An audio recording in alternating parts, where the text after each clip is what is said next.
ನಮಸ್ಕಾರ ಎಲ್ರಿಗೂ ಹೆಂಗದ್ರಿ ಆರಾಮದ್ರಿ ಅಂತ ಅನ್ಕೊಂಡು ನಾನು ಆರಾಮದೀನಿ. ಮುಂಜಾನೆ ಎದ್ದು ಹಂಗೆ ರೆಡಿಯಾಗಿ ಕ್ಲಾಸ್ ಕಡೆ ಬಂದೇವ್ರಿ. ವೈಭವಿ ಅಲ್ಲಿ ಸ್ನ್ಯಾಪ್ ಹಾಕತ್ತಾವ ನೋಡ್ರಿ.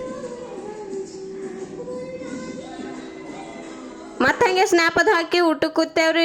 ವೈಭವಿನೂ ರೊಟ್ಟಿ ತಂದಿದ್ಲು, ನಾನು ರೊಟ್ಟಿ ತಂದಿದ್ದೆ. ಊಟ ಅದು ಮಾಡಿ ಮತ್ತೆ ಮೋರಿಗೆ ಹೋಗಿ ಐಸ್ ಕ್ರೀಮ್ ತಗೊಂಬಂದೇವ್ರಿ.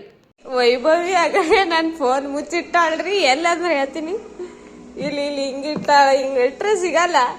ಬಾ ಲೇಲಿ ಬಾ, ನಿನ್ ಫೋನ್ ಮುಚ್ಚಿಟ್ಟು ನೋಡ್ಕ್ಯಾಡಿ. ಈಗ ಇಲ್ಲ ಅದನ್ನ ಸಿಗಲ್ಲ ಮಾಡಿದ್ರೆ ಇಲ್ಲಿಟ್ರೆ ಫೋನ್ ಸಿಗಲ್ಲ. ಇಲ್ಲ ಹಿಂಗೆ ಇಟ್ಟಿದ್ದಿಲ್ಲ, ಇಲ್ಲಿಟ್ಟು ಹಿಂಗ ಇಂತಲ್ಲಿ ಮುಚ್ಚಿಟ್ಟಾಳ. ಕಳ್ರಿಗೂ ಸಿಗಲ್ಲ ನೋಡ ಅಂತಾರೆ ಫೋನ್, ಅಂತಲ್ಲಿ ಮುಚ್ಚಿಟ್ಟಾಳ. ಇಂಥ ಜನ ಎಲ್ಲಿ ಸಿಗ್ತಾ ನಿಮ್ಗೆ? ಹೊಡಿರಿ ಚಪ್ಪಾಳೆ ಹೊಡಿರಿ, ಇದು ನಮ್ ದೇಶ ಅಂದ್ರೆ. ಮತ್ ಹಂಗೆ ಮನೆ ಕಡೆ ಹೋದೇವ್ರಿ. ಇದು ನನ್ನ 30 days ಚಾಲೆಂಜ್ ಲಾಸ್ಟ್ ಡೇ ಐತಿ. ಮತ್ ಹಂಗೆ ಇನ್ನೊಂದು ಚಾಲೆಂಜ್ ತಗೋತೀನಿ. ಇವತ್ತಿನ ವಿಡಿಯೋ ಇಷ್ಟ ಆಗಿದ್ರೆ ಲೈಕ್ ಮಾಡ್ರಿ, ಶೇರ್ ಮಾಡ್ರಿ, ಸಪೋರ್ಟ್ ಮಾಡ್ರಿ. Thank you. ಅಷ್ಟೇ.